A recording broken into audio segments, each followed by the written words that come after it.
Bonjour tout le monde, bienvenue sur Radio Télévisionnaire. Moi c'est Fabien Divina. C'est toujours un plaisir pour notre caillou pour nous informer. Nous vous merci pour même qui toujours mes vidéos nous.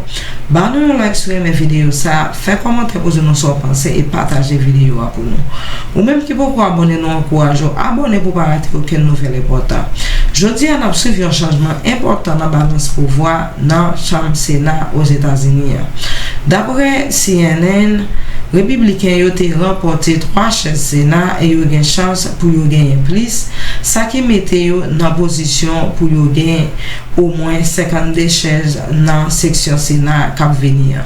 Pendant n'a discuter sur ça et n'a doit été connecté et nous gagner pour faire un approche sur interview journaliste Dana Bash à sénateur Eli James Banks et qui a servi dans la chambre représentant. Et programme républicain yo dans Sena arrivé dans un moment important dans la politique américaine. Avec Sena Kounia dans position pour lui changer contrôle, victoire ça yo représenté une chance pour un gros changement politique pendant un potentiel deuxième mandat pour président élu Donald Trump. Avec nouveau leadership inclus sénateur Eli James Banks, parti républicain a préparé pour pousser un agenda qui promet changement important dans le domaine de l'immigration, économie et dépenses gouvernement.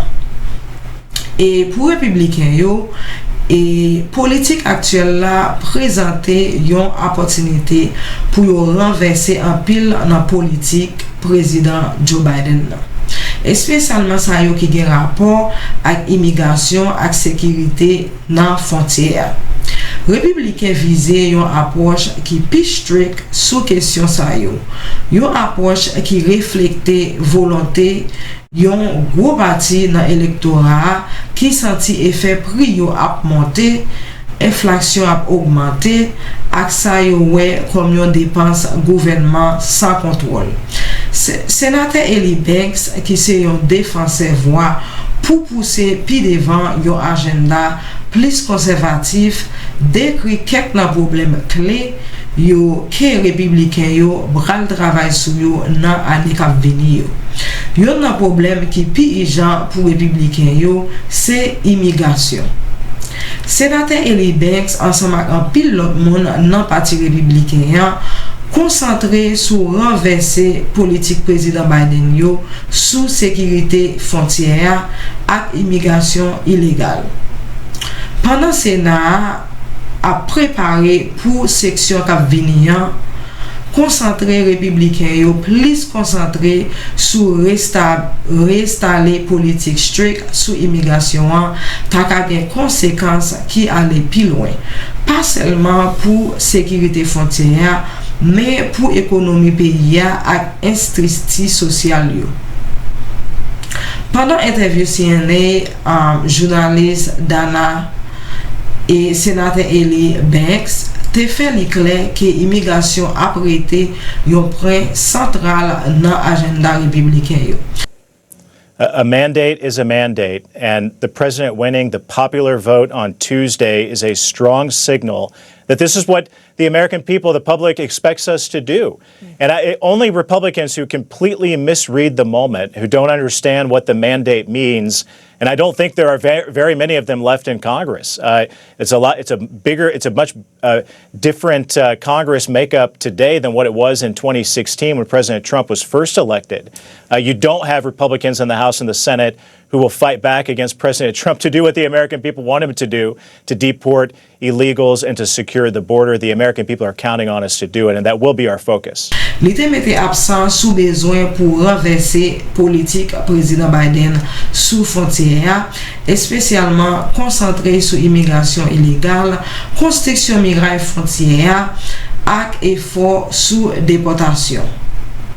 Et un élément clé dans la position républicaine sous immigration, c'est remettre en place le programme Remain in Mexico, dans langue créole arrêté dans Mexique, qui exigeait migrants yo rester dans Mexique pendant yo attendre pour yo présenter devant juge pour demander asile yo.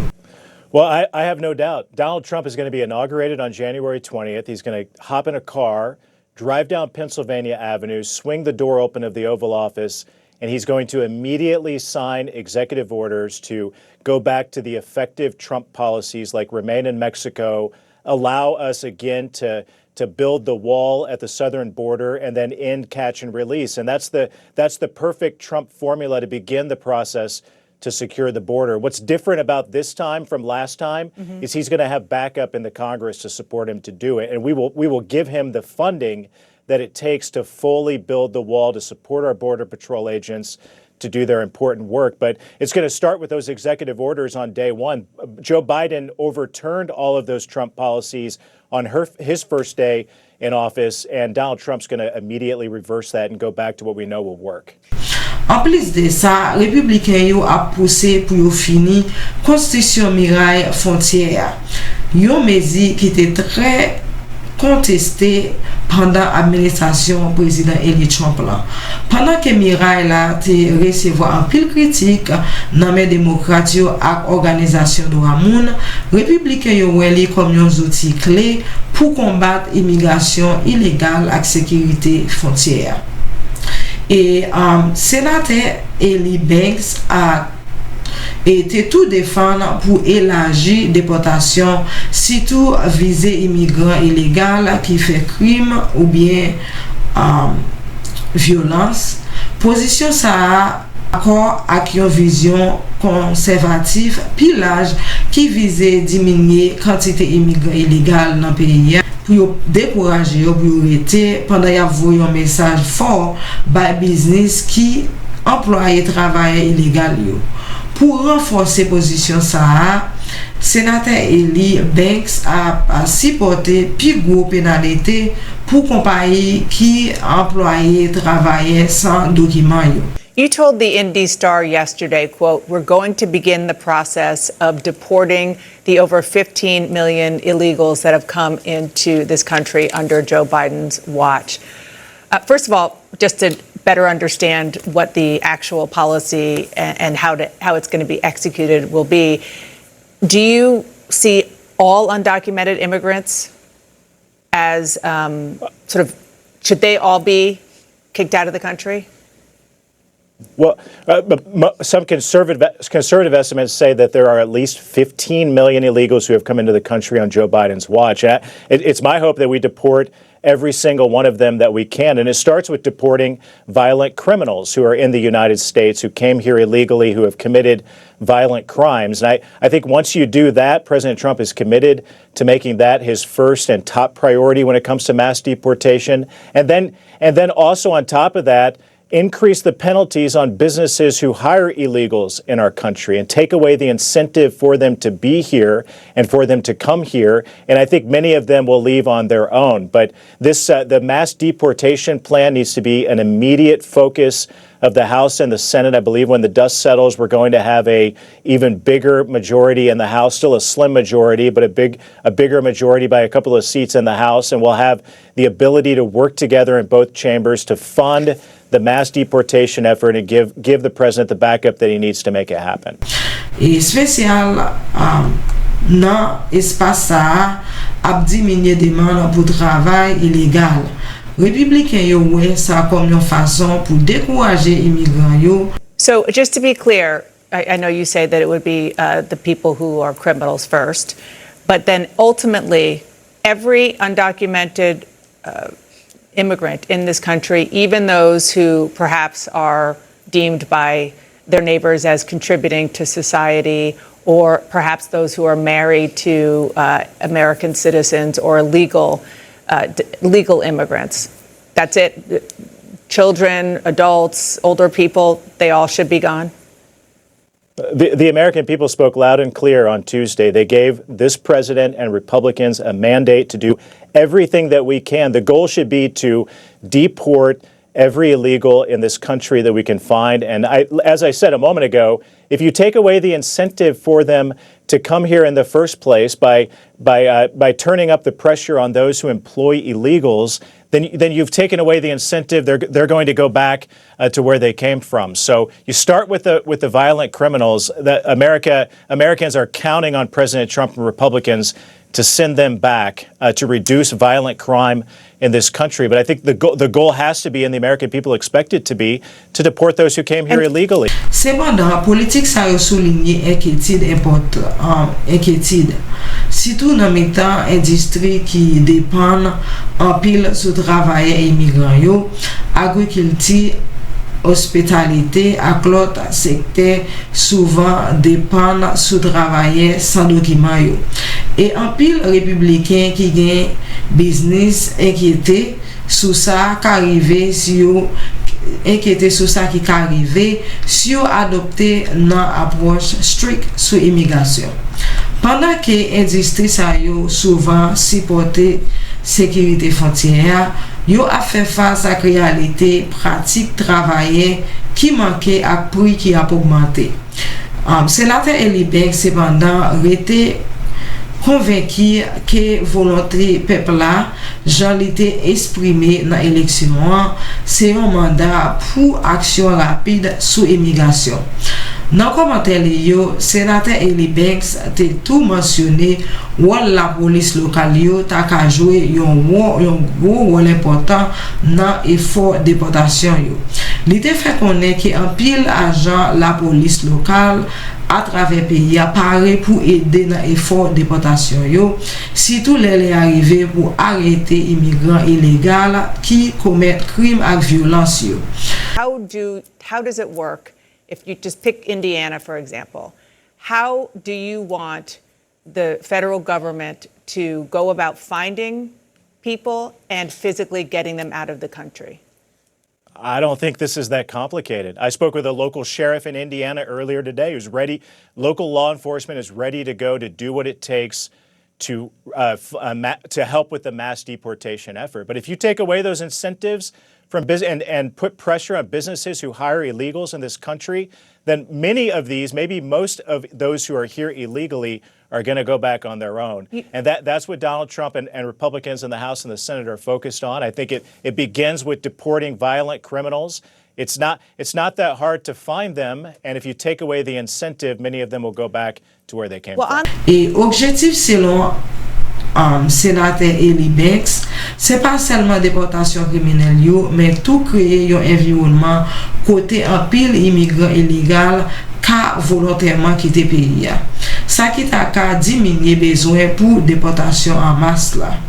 Cependant, approche ça a soulevé quelques inquiétudes. En pile monde a demandé si yon concentration sous déportation en masse ka gen conséquences et immédiatement sous communauté et business qui dépendent sous travailleurs et immigrants.